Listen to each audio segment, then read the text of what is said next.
Next naman po, after natin sa may 5 natin na inherent limitation. So, ulitin ko, meron po tayong 5. Territoriality dito lang sa Philippines. Kapag international committee, meron tayong treaty na sinusunod. Then, pangatlo is yung public purpose. Kailangan for common good lang yung pag-collect natin ng tax. And pang-apat is yung exemption ng government sa tax. Kasi nga po, wala naman tayong makukuha na additional or incremental revenue pag tinax po natin yung sarili niya. And yung non-delegation of the taxing power na si Congress lang po ang pwede mag-impose ng tax, na meron din tayo dyan mga exceptions. So, meron tayong exceptions dyan. I-note nyo na lang po at take note. So, next na po natin is yung constitutional limitations. So, constitutional limitations, meron tayong 16. So, medyo madami. So, kapit lang. I-discuss natin ito lahat. So, constitutional limitation ng taxation, tandaan po natin, i-define muna natin ano yung constitution. Sabi ko nga, yung constitution kanina is the fundamental laws of the land. So, lahat po ng wishes ng tao ay nakalagay po doon sa constitution, and yung constitution po niyan ay nagsisilbi po nating articles of incorporation noong nabuo or nagkaroon po tayo ng sistema ng government. So, ang unang limitation na nakalagay dyan is yung observance of due process of law. So, bakit kailangan pa natin yan? Kasi nga po, wala pong batas, specifically tax laws, ang harsh or oppressive. Ibig sabihin, kailangan may due process na pinagdadaanan bago mag-arrive sa conclusion or sa penalty na i-impose sa isang individual or sa may taxes na i-impose sa kanya. So, meron tayong aspects ng due process. Nandiyon yung una, substantive due process. Pag sinabi natin substantive due process, ito yung dapat may legal basis. Meron dapat valid law na dahilan kaya mo ina-assess or kaya mo sinasabi na nagva-violate siya sa baka siya naging taxable, ganun, kung baka siya naging violative sa may tax laws. So, ito lang naman, ang tandaan lang natin dito, pag may substantive due process, kailangan may legal basis na dapat express, categorical, and unequivocal. Ibig sabihin, kailangan merong clear mandate na i-tax yung isang object or yung object of taxation na sinasabi natin. Ito pong legal basis, then tandaan natin, hindi siya pwedeng implied. So, kahit na po ang power to tax is inherent, yung power niya mismo na mag-impose ng tax ay hindi po dapat implied, hindi po yun ina-assume. Kailangan merong express, categorical, and unequivocal mandate to tax. Okay po. Then yung second naman is yung procedural due process. Kailangan may reasonable parameters na kung saan yung kapag nag-impose tayo ng assessment, meron tayong reasonable parameters na kung saan bibigyan pa rin natin si taxpayer ng right na mapakinggan and ma-notify kung ano man yung sinasabi man na obligation niya na hindi niya na-fulfill, ganun. So, under NIRC, the assessment shall be 3 years and yung collection naman is dapat 3 years din. So, updated na po ito, 3 years na yan. So, ano po yung sinasabi natin dyan? So, yung assessment po kasi, pag sinabi po natin assessment, ito po yung meron po tayong ini-impose na tax dahil po, for example, sinabi po natin na kulang po yung binayad niya, ganyan. So, yun po yung assessment na tinatawag. So, magbigay po tayo ng example ng assessment and collection kung paano po yung process niya. Ang general rule po sa may assessment natin is 3 years. So, ang ano po yung exception natin dyan? Ang exception po natin is sakaling fraud or non-filing, 10 years. 10 years. So, paano po yan? So, yung 3 years po na rule natin is nakadepende po siya kung ano man po yung later. So, ano po yung sinasabi natin later? Yung mismong filing date, ibig sabihin kung kailan ka ng file, and yung deadline. So, yung filing po natin sa dalawa na to, whichever is later. So, bakit po later? So, for example, ang dito na lang tayo. So, for example po, ang filing date natin is yung ito naman siya halimbawa, ang deadline na lang nito. Ang deadline, for example, sa income tax pag po individual, ang deadline is 45 days after ng close ng mismong quarter, and 60 days naman po corporation. So, for example, individual na QITR, yan. Yung QITR or yung quarterly income tax return. So, i-final mo siya halimbawa ng delete natin. Gawin natin May 30. Ang deadline nga po niyan kapag ako individual is 45 days. So, sa example natin, halimbawa, 45 days. So, yung 3 buwan, yun yung isang quarter. So, January, February, March, yun yung buong quarter. Then, 4 plus 45 days mula nung close ng quarter. So, 45 days is April 30, tas 15. So, ang deadline niya po is May 15. So, for example, ngayong 2026. So, for example, yung QITR mo, ang deadline mo is May 15, pero ang nag-file ka ng 30. So, alin yung mas later? Pag sinabi po natin later, syempre, ang mas later dyan po is yung filing mo. So, kung sakaling yung filing mo, magpa-plus ka ng 3 years. So, ilan yun? So, ang assessment, or pag sinabi kasi natin assessment, ito yung period kung hanggang kung hanggang kailan ka pwedeng habulin ni BIR, kasi ang ano po nagpe-prescribe, ibig sabihin kung sakaling nag-lapse na po itong 3 years na to at hindi ka pa po na i-assess, wala na po silang parang wala na silang right na i-assess ka pa. So, May 30, 2026 plus 3 years, so that's May 30 then 29. So, yan po yung magiging due mo. So, for example naman, halimbawa, ulitin ko. So, ganito po kasi yun. So, ang general rule po natin kapag assessment, kung hanggang kailan po tayo pwedeng assess is nakadepende po kung kailan po yung mas later na date sa filing saka sa deadline. So, for example, yung QATR mo, nabura ko naman. So, for example, yung QATR mo ang isasubmit mo. So, ang QATR, sabi ko, 45 days kapag individual, 60 days kapag corporation. So, for example, yung individual is, ang isinasubmit mo na QATR is first quarter. So, ang laman po ng first quarter, yung January, February, and March. So, kung sakali pong ganun, yung April po is 30 days plus pa po yung 15 sa remaining na 45. So, May 15 po ang deadline. Ito yun, May 15 po ang deadline. So, kung sakali na May 15 ang deadline pero May 30 ka pa nag-file, ang magiging date po na hanggang kailan ka pwedeng assess o pwedeng singilin ng BIR is kung alin po yung later. So, ang mas later po dito is yung May 30. So, May 30, 2029. Gets po? So, paano naman kung halimbawa na syempre, mabait kang taxpayer and, laki naman ng erase. So, kung halimbawa, mabait kang taxpayer and gusto mo na, na maging mabango sa BIR, so, ang gagawin mo, magpa-file ka ng mas maaga. So, magpa-file ka, halimbawa, dahil nga sobrang bait mo, Diyos ko, April 1 pa lang. Yan, April 1 pa lang, ka na agad, nag-submit ka na agad. So, ano yung magiging taxable, okay, hanggang kailan yung period na taxable ka pa or pwede ka pang habulin. Siyempre po, magbabago na to. Dahil nga po, mas later na po yung deadline. Sa deadline na po tayo under, which is May 15. No, May 15, 2029. Gets po?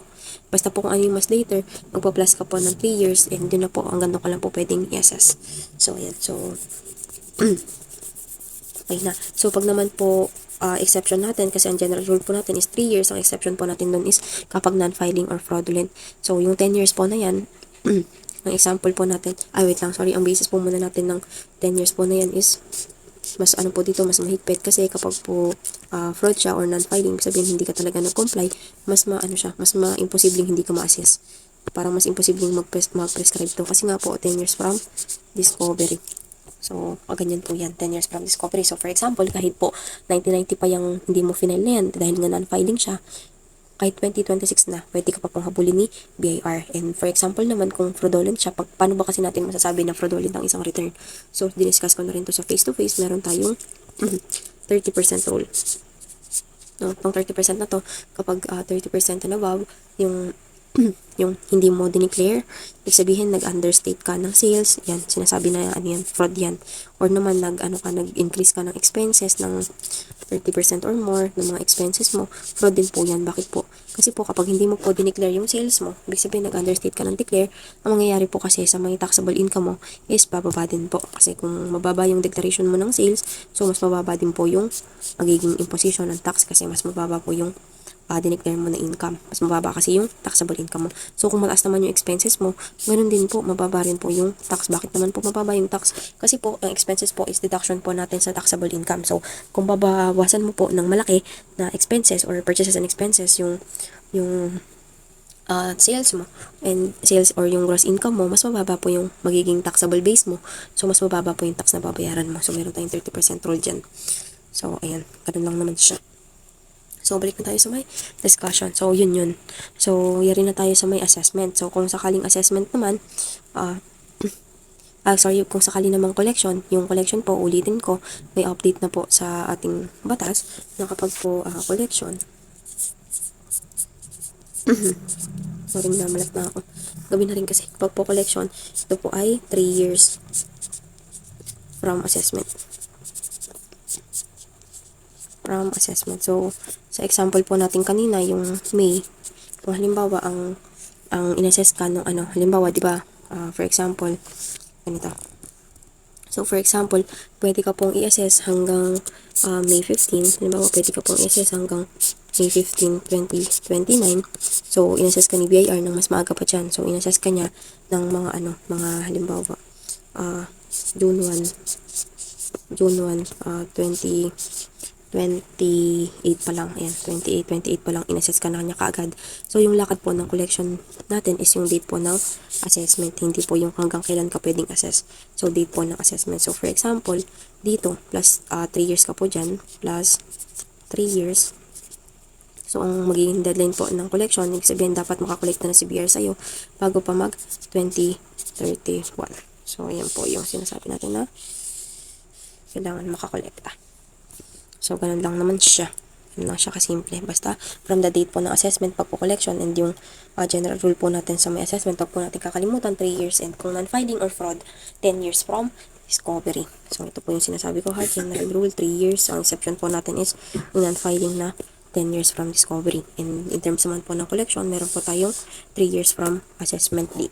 So, ayan. So, medyo messy lang kasi parang ang tagal ko na kasing hindi nagamit itong pen ko. Medyo busy sa corporate world. So, medyo pangit na siyang gamitin. But anyways, balik na tayo sa discussion natin. Second naman sa constitutional limitation natin is yung equal protection of the law, or ito yung equality. Mas maganda siya na i-compare natin sa number 3 na uniformity rule.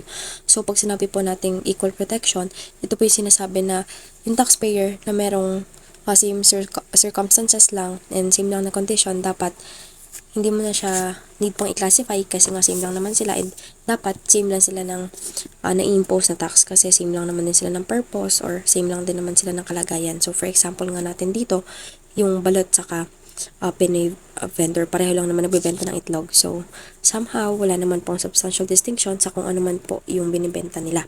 Samantalang uniformity rule naman, pag sinabi naman po nating uniform, ibig sabihin magkakatulad yung treatment mo sa magkatulad din na class. So, ganito po yan. So, mas maganda example natin is ito pong uniformity, nag-apply po siya kapag merong substantial distinction. Unlike po kapag sa equality po kasi, kapag wala pong halos pinagkaiba, dapat i-tax mo din siya ng same. Okay?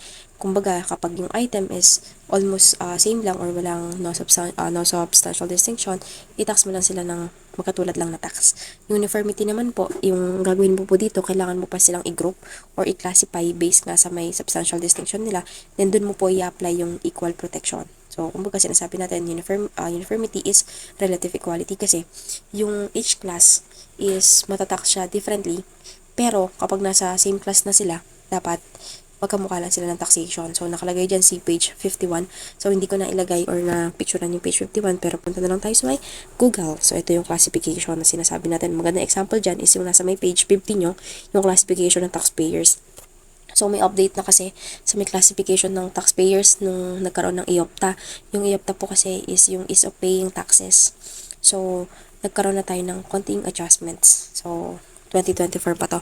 So, yung micro daw po, ang classification na kasi natin before, di ba, nakita nyo dyan sa libro nyo, sa may page 50, pumunta po kayo doon, meron po dong large, saka non-large. Pag mga non-large, ito po yung mga medyo maliliit lang, sa tas yung large, yun yung malaki, ganun lang. Kumbaga, walang specific na classification. So, dito, nagkaroon tayo ng specific na classification. So, pag po micro, less than 3M, kapag po small, 3M to less than 20M, and pag po medium, 20M to 1 billion, and kapag large naman is 1 billion.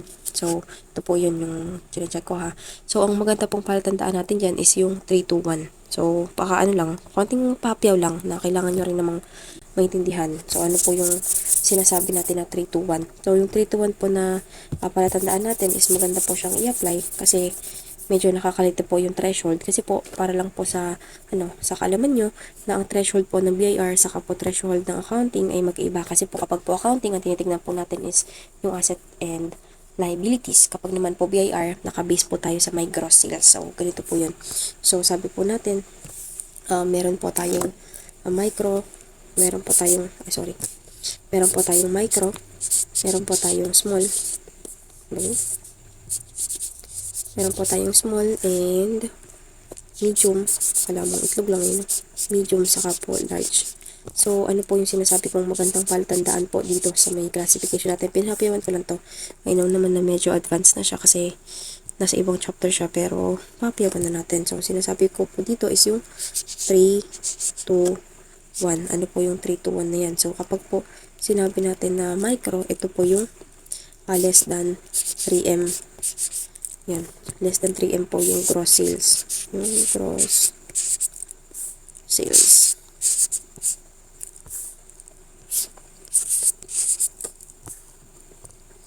So, ayan. So, pag po micro, ito po yung less than 3M. And, ay, pagyari pong patandaan yung less than 3M, i-plot mo na rin dyan yung 3 to 1. So, ano po yan? 3 to 1 na yan. So, si 3 to 1 po, ito po yung 3M to less than 20M. Then, ito naman si 20M to 1 billion. So, ito naman din si 1 billion. And above na lang pala to, sorry. May hasa naman sa 2. And, mas mataas pa. Yan na po. So, yun po yung pagtandaan natin na kung saan kinaklasify mo po yung bawat taxpayer. So, pag sinabi po natin na, na equality, ito po yung lahat po ng nandito sa may micro po natin. Kung paano po natin itinatax yung mga micro taxpayer, same po dapat yung taxation din natin sa bawat isa kasi nga nasa same class sila, so walang substantial distinction as to gross sales, so wala naman po sila dapat difference sa taxation. So mas elaborate natin yan, basta tandaan mo lang po kapag equality, dito po papasok yung walang substantial distinction, so dapat i-tax mo sila ng magkamukha. Then pag naman po sinabi natin uniformity, ito meron nga tayong classification, kinaklasify mo po yung mga taxpayer. Tulad nga nito, meron kang micro, small, medium, and large. So, pag na-classify mo na sila, and itatax mo nga sila differently, yan. Iba po yung tax na to, iba yung tax na to, iba rin yung tax na to. Relative equality siya kasi nga po, kapag nasa same sila ng classification, same na rin po sila ng taxation. So, yun lang naman. So, sinasabi, again, uniformity, meron silang substantial distinction. So, kailangan mo silang i-classify ng ganyan. So, pag na-classify mo na sila, yung mga nasa magkakatulad ng classification, mas be-tax lang din ng same. So, same lang din sila ng tax. Ulitin ko, kapag yung mga micro, kung paano mo itax yung ibang micro, ganun mo din itax yung iba. Kung mga small, kung medyo mas mahigpit ka dyan kaysa sa micro, ganun mo din itax yung iba pang mga small. So, yun lang naman yung sinasabi dyan. So, no-brainer lang naman yan. So, never mind. Tapos, balik na tayo sa may discussion.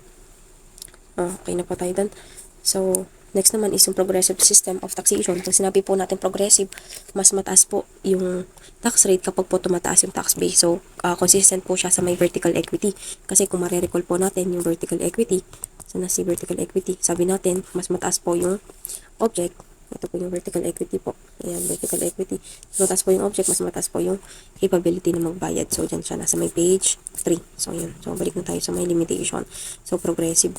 So, yung progressive din lang po, sinatulad lang na sinabi ko kanina na mas mataas po yung tax base, mas mataas po yung magiging payable natin. So, saan natin ito makikita? So, pag progressive po, talagang ma-observe po natin siya sa mga individuals. So, paano po ba kasi natin i-tax itong mga individuals? Pag po tax po ng individuals, gumagamit po tayo ng tinatawag na tax table. Ito po yung graduated table na sinasabi. Kaya siya graduated, progressive siya. Yan. Yung panga talaga ng pen ko. So, sa corporation naman, hindi po siya generally applicable sa corporation kasi po ang pagtatax po natin sa mga corporation ay flat 25%. Dati po 30% yan. 25% na lang ngayon. Ano po yung exception natin? Yan, exception. Ang exception po natin ay yung domestic corporation. Yung domestic corporation po ay mas mababa po yung tax.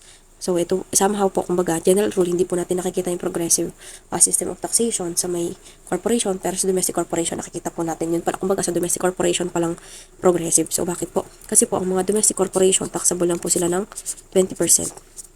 So, ayun, kailangan nga domestic corporation ka, and then yung net taxable income mo is less than or equal to 5M. Tapos, end to pakinote po, end po ito, end.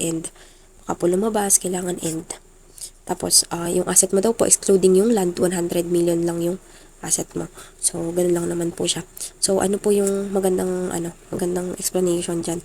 Kasi po, ayan, makikita nyo na progressive siya. Kapag mas, diba sabi po natin progressive, mas tumataas po yung tax base, mas tumataas yung tax rate. Ito po kasi sinasabi kong tax table.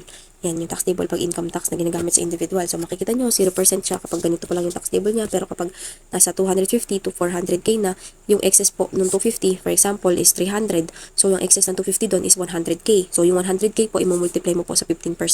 Tapos, dito naman po, ganun lang din. Yung kung halimbawa, ang income mo po is 600,000.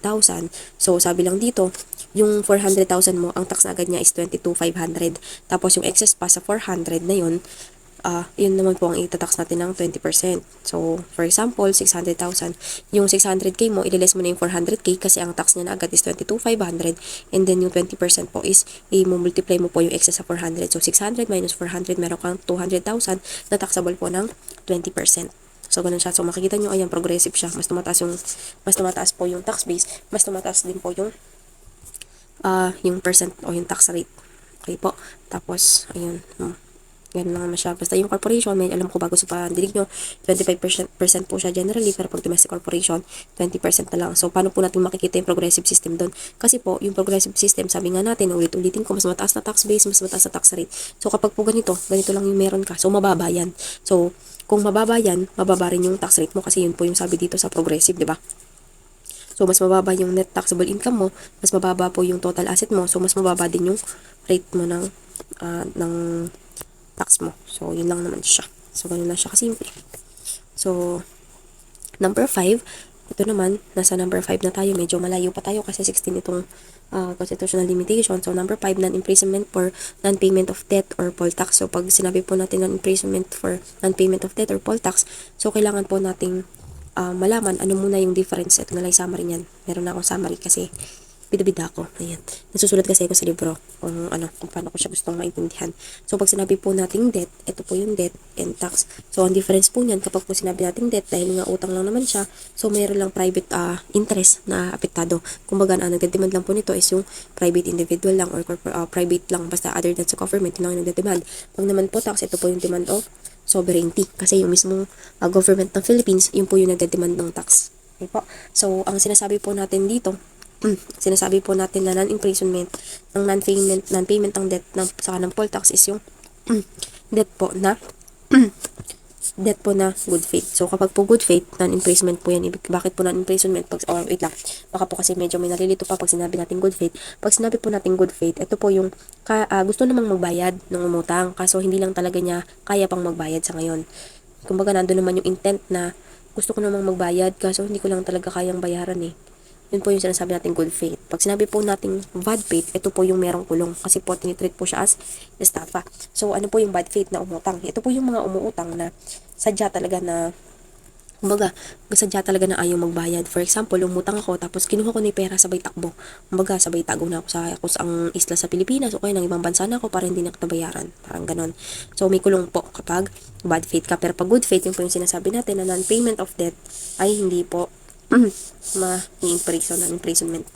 Yan. So, punta naman po tayo sa may debt. Dito naman po sa debt, sa may tax, sorry. Dito naman po sa tax, ang sabi po natin, ang general rule po natin ay imprisonment po yan. So, bakit?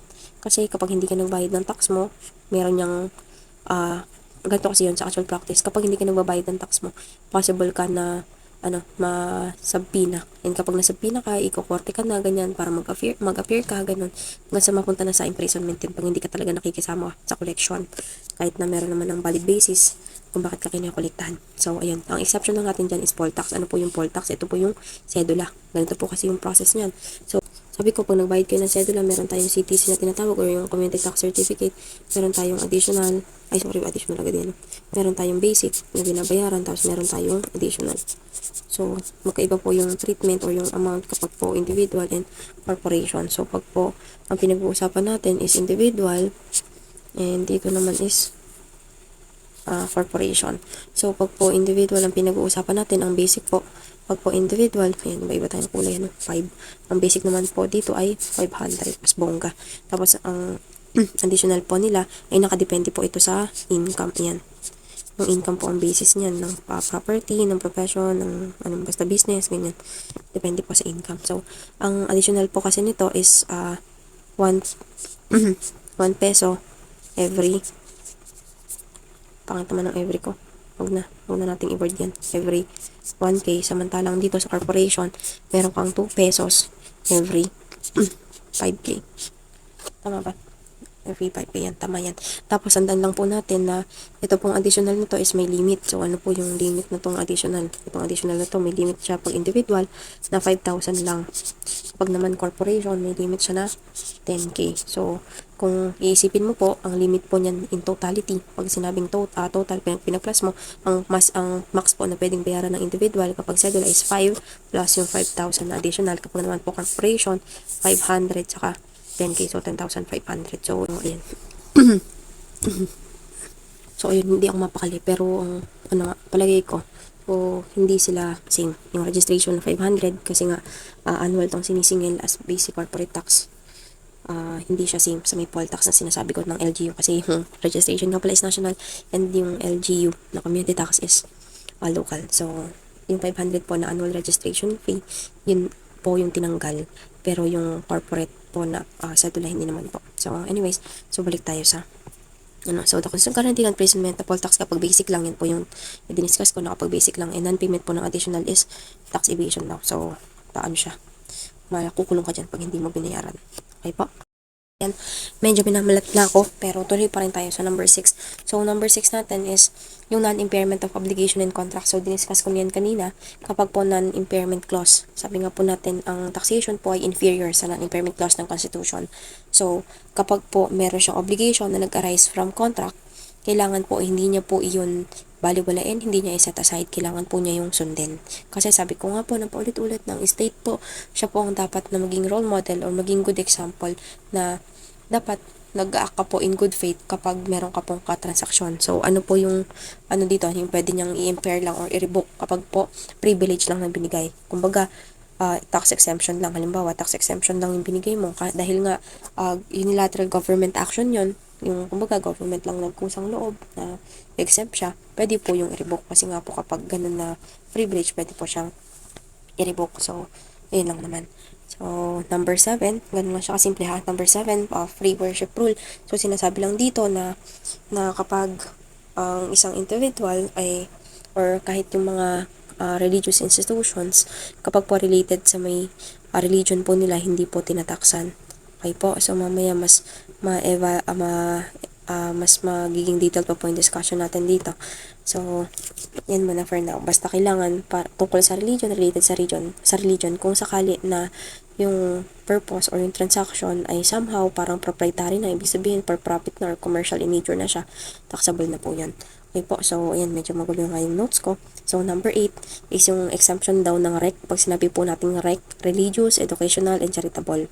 So, exempt po sila sa may property tax. So, ito yun. Maganda pala na kagsusulat na ako ng ganyan sa libro para parang malabo yata sa inyo yan. Yan, baka malabo. Ganito po yun. Kapag po religious ka, religious institutions, tapos education institution, and charitable, exempt ka po sa may property tax. Property tax po ha. Again, property tax po. So, ayan, property tax, exempt. Silang tatlo. Pero pag po dating ng income tax, ang pinag-uusapan na natin is income tax, hindi na po property tax, hindi na to sa real property. Ang religious po ay taxable. So, bakit po siya taxable? Kasi po, ang mga religious is para po may exercise nga natin yung freedom of religion natin, and hindi po kasama sa purpose natin ang kumita. So, kapag meron tayong kita, income tax yan, mataxable yan. Kasi, hindi mo yung purpose kung bakit ka nagkakandak ng religious, diba? Hindi ka naman para kumita. Then, yung sa charitable po, ganun din, kapag meron pang income, taxable din po siya. And yung educational institution, to be honest, hindi siya talaga exempt totally.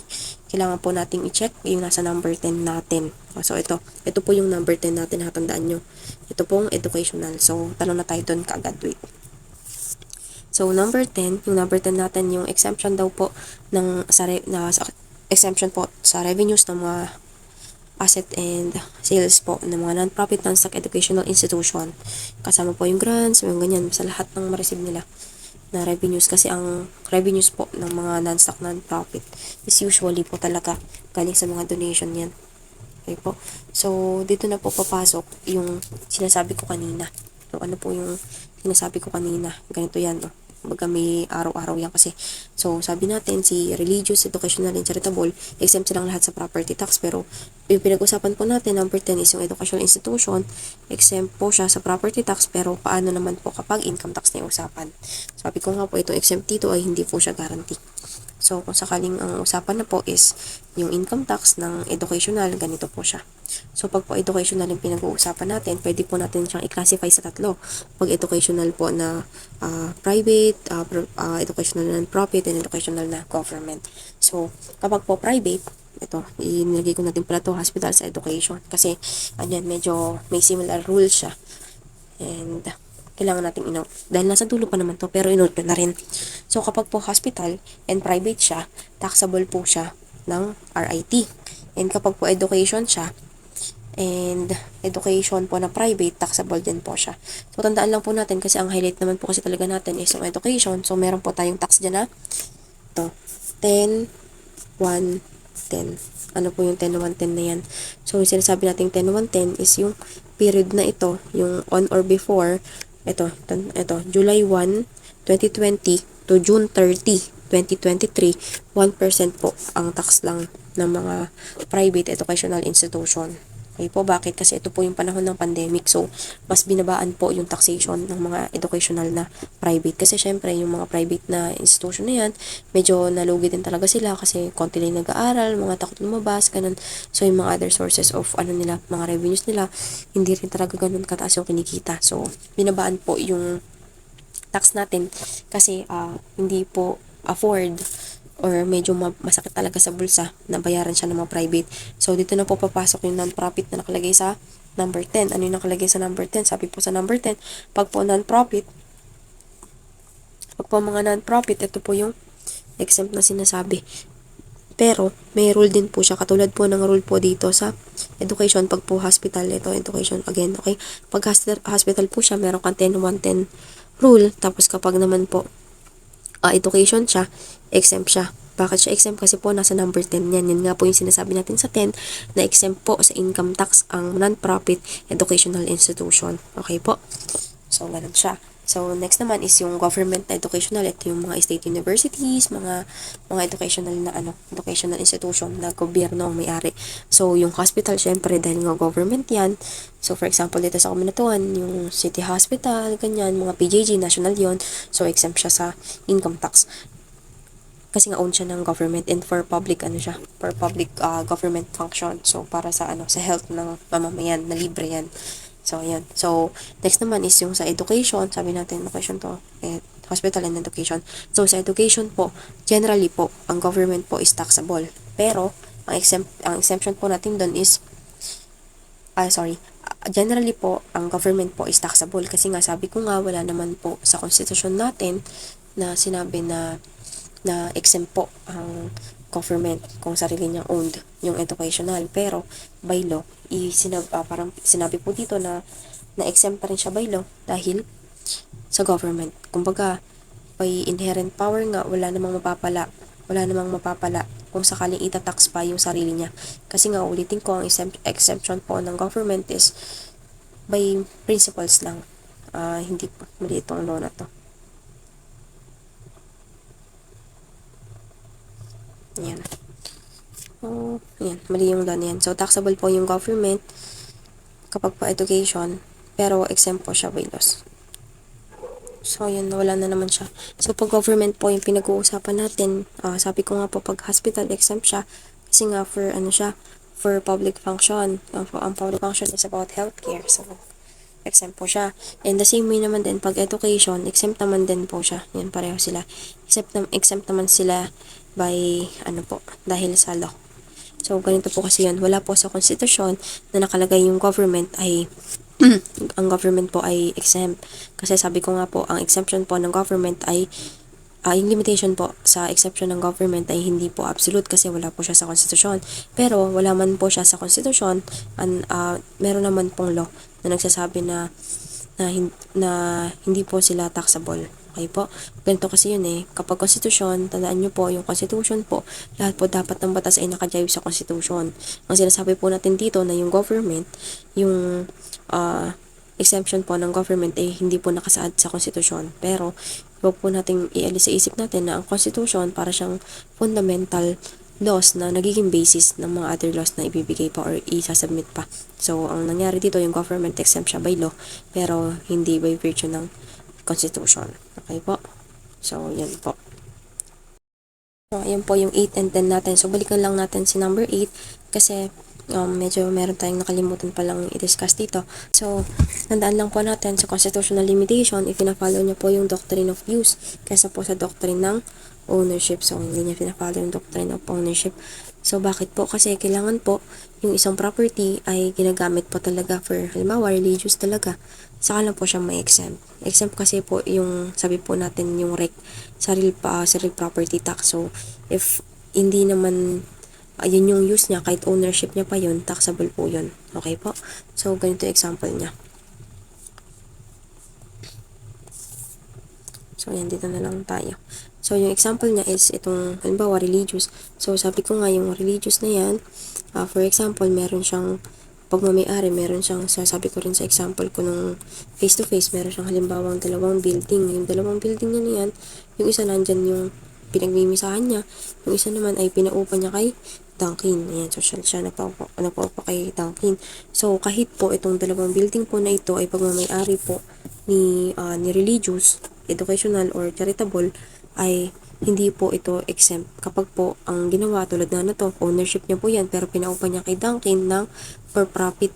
Ibig sabihin, para kumita. Kasi kapag po for profit, nagparenta ka kasi, so talagang ina-assume na para maging profit yan. Kasi commercial po yan eh. Pagpapaupa po ay commercial para kumita, regardless kung kanino man yung ownership. So, sinasabi po natin na doctrine of use, ang susundin po natin is yung kung alin lang po yung talagang ginagamit sa religious, educational, or charitable. So, tulad nito, ito lang naman po yung ginagamit na talagang pinagmimisahan, dyan po nagsipagsamba yung mga nagsisimba natin, yung mga Christians or kahit anumang lahiyan, basta religion, is yun lang din po yung exempt sa may RPT. Samantalang ito po, hindi po yan exempt kasi nga po for commercial siya.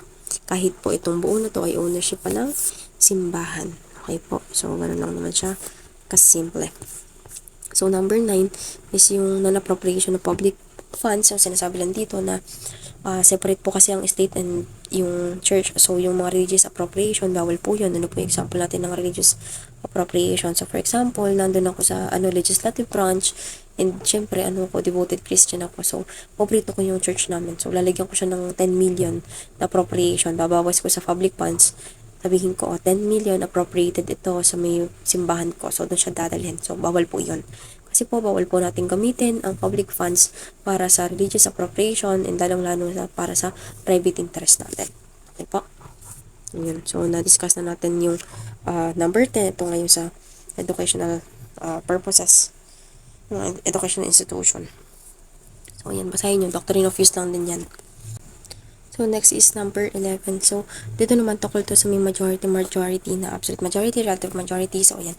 Tandaan nyo lang na mas mahigpit kapag po, ang ipapasa is exemption law. Kasi po, pag exception law, kailangan po is absolute majority.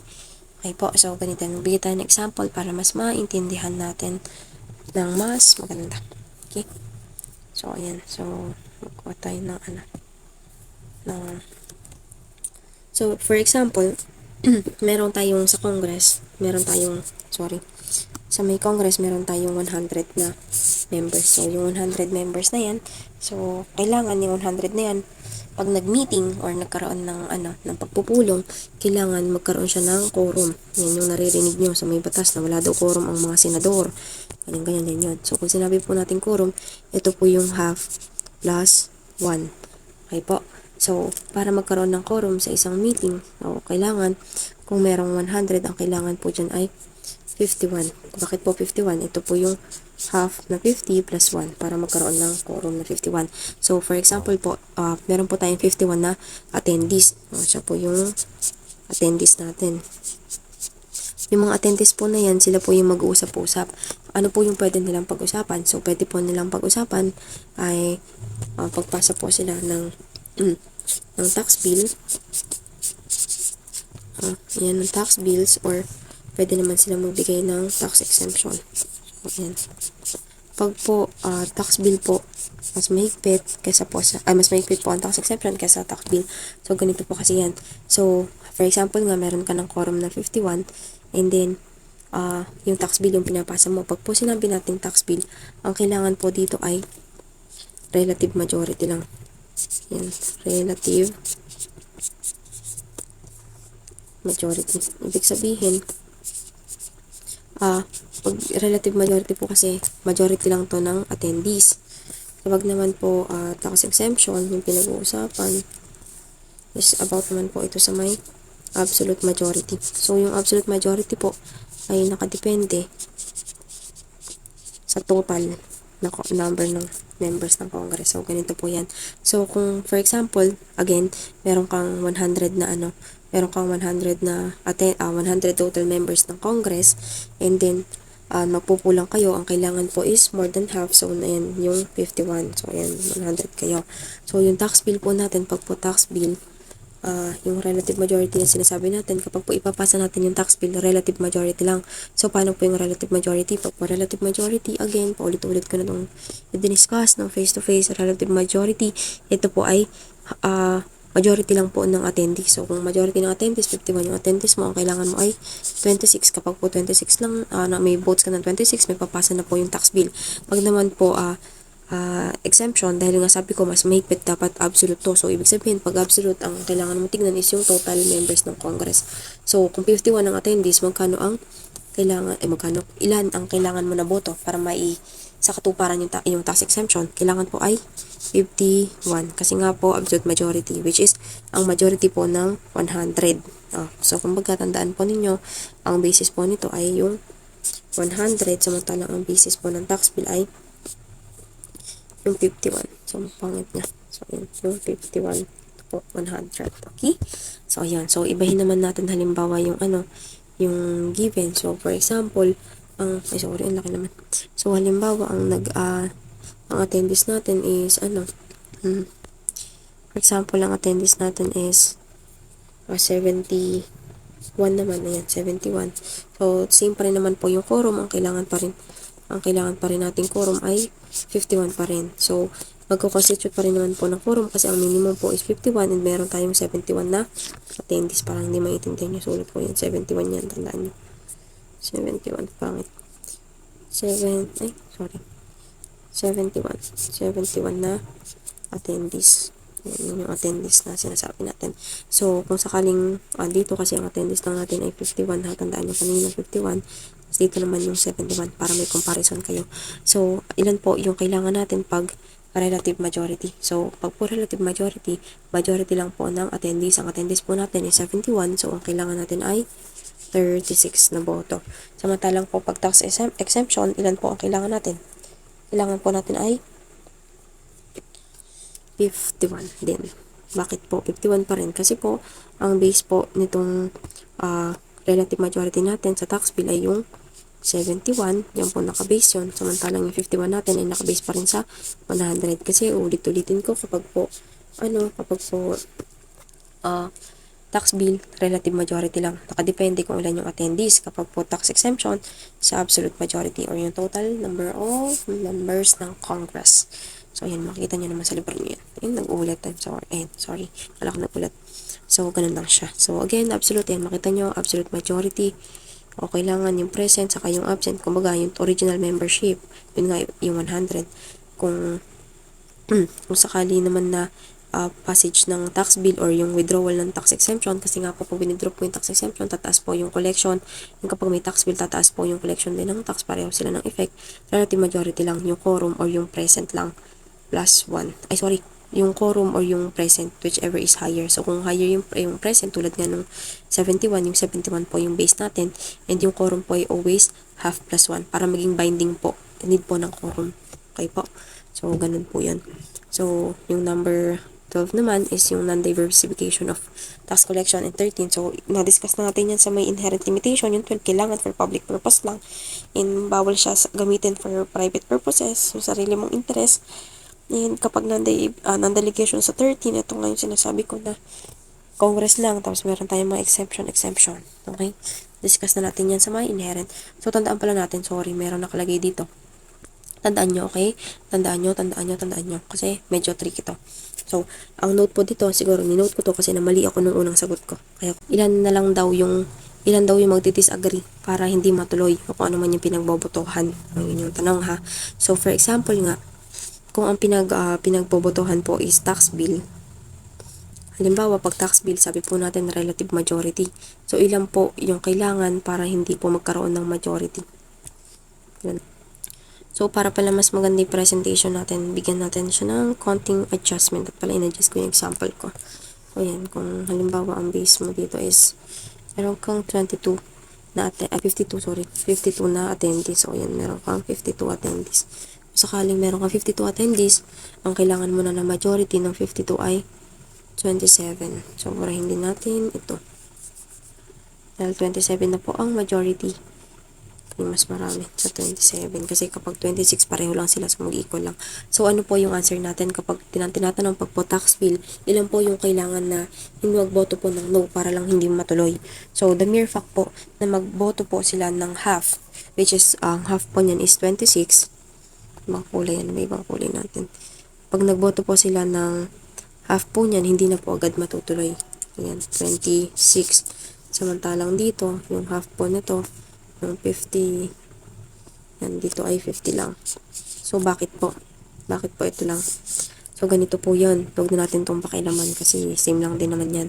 So, kung sakali po na tax bill yung ipapasa po natin, tandaan nyo po na relative majority. Pag po relative majority, ulitin ko, nakadepende lang po sa attendees yung threshold o yung majority na titignan mo kung nasan yung kung ilan yung majority, nasa may attendees lang. So, kung sakali po na ang tanong is ilang boto po yung kailangan para hindi na po matuloy yung tax bill. Ang kailangan mo lang po isagot is 26 kasi nga kapag po meron ng nagboto ng 26, malabo na po silang magkaroon ng majority. Bakit po? Kasi 52 lang sila. And ang kailangan po nila is 27. So kung 52 sila and yung 26 na yung nag-disagree, yung 26 na yun, hindi na makakabuo pa ng majority. Yun yung sinasabi natin. Okay? So, tas naman yung tax exemption. So, ang kailangan lang naman natin na mag-disagree or mag-no sa may tax exemption is half lang din. So, laging half ang sagot. Depende na lang yan kung anong majority tinitingnan. So, pag po kasi tax exemption, kung halimbawa ang gusto nilang mangyari is tax exemption, ang kailangan po is majority ng original membership. So, ang original membership is 100. And kung sakali na meron na magdi-disagree na 50, malabo na silang makabuo ng 51 kasi 50 na lang yung remaining. Okay po. So, yung kung ang question, di ko to na-discuss sa face-to-face, pero ayun nga, kung sakaling ang tanong is ilan yung magdi-disagree or yung dissenting votes, ang sasagot po natin ay half lang. So, tandaan nyo po yan. Baka lumabas po sa quiz nyo and or kahit anong exam nyo, ganun. Limitation number 14, non-impairment of jurisdiction of Supreme Court to review tax cases. So, diniscuss ko na po ito sa face-to-face. Sabi ko po dito na yung Supreme Court po, pwede po siyang mag-review ng mga tax cases. So, paano po yung nangyayari? Pag po nag-review ng tax cases, ang Supreme Court, meron po tayong ginagawa. Halimbawa, meron kang kakong bayarin kay BIR. So, una, ireklamo mo na kay BIR. Sabi mo kay BIR, ay nako BIR, yan ba namang ina-assess mo sa akin? Hindi naman yan tama, hindi ko naman yan dapat papayaran. Pero wala, naging firm si BIR. Sabi niya, paulit-ulit kong sinasabi sa iyo na yan talaga yung dapat mong bayaran. So, pag hindi ka nakalusot kay BIR, pwede ka daw pong mapunta sa court at magreklamo ka sa court. Ay, laki naman ng anak ko. Pwede ka magreklamo sa court. Ano yung muna yung mga CTA. Meron pa kasing CTA NBank, CTA, basta mga NBank na yan. Basta CTA pa rin naman yan. Para lang sa simplified lang na discussion kasi 4th year nyo pa naman kasi to. So, kung magsumbong ka ngayon kay CTA, kung sakaling sabihin pa rin ni CTA, hindi yan talaga yung kailangan mo bayaran. Magsumbong ka daw sa Supreme Court. And yung Supreme Court, siya po yung court ng last resort. Sabi natin yun nga yung pinakamataas na korte, kataas-taasan na na hukuman. So kung sakaling sa Supreme Court nagreklamo ka and sinabi ng Supreme Court na talagang kailangan mong bayaran yung payable mo na sinasabi ni BIR. So saan ka next na pupunta? Ang next mong pupuntahan ay simbahan na lang po. Ayan, simbahan na lang. Ipagpasa Diyos mo na lang yung pumunta ka na lang sa simbahan. Kasi wala na talaga.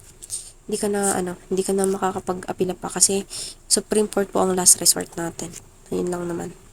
Medyo malat na ako. So, sana nagme-make sense po sa inyo. Nakalagay lang dito, CTA is not the last resort. You can go to Supreme Court. And after nga na Supreme Court, magpunta ka na lang kay Lord at ipagpasa Diyos ang mga nag-assess sa'yo ng hindi tama. Kung sa palagay mo ay hindi yan tama, ipagpasa Diyos mo na lang. Kasi nga, last resort na po si Supreme Court. So, sinasabi lang naman dito sa 14 na itong si Supreme Court daw, hindi mo siya pwedeng pagbawalan na na i-review yung mga nire-raise po sa kanya ng mga tax cases, ganun. And hindi mo siya pwedeng pagsabihan na hindi siya na hindi dapat siya makialam kasi again, ang government branches may kanya-kanya yan na kanya-kanya yan na purpose. Okay? So, yan. So, number 15. So, yun na, last two na lang, Diyos ko po. Number 15 is about appropriations, revenues, or tariff bills. So, ulit-ulit ko lang din sinabi ito ng face-to-face na kapag po mga kabawasan o kadagdagan man sa may kaban ng bayan, o kailangan po mag-originate yan sa may House of Representative. So, bakit po? Kasi tulad nga nung nakalagay dyan, siya yung closer to the people. Siya yung pinakamalapit sa tao. Kasi sabi natin, ang government natin, nag-act siya. Depende kung ano yung gusto ng tao niya. So, yun, susundin natin yung government. Ay, sorry, susundin natin yung tao. Regardless yan kung katagdag kabawasan yan, tao. So, in-explain pa naman yan natin later sa stages of exercise of taxation. So, number 16 naman, each local government unit shall exercise the power to create its own sources of revenue. So, ganito po kasi yan. So, meron po tayong tinatawag na IRA.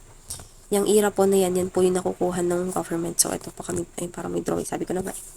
So, ganito po, yan.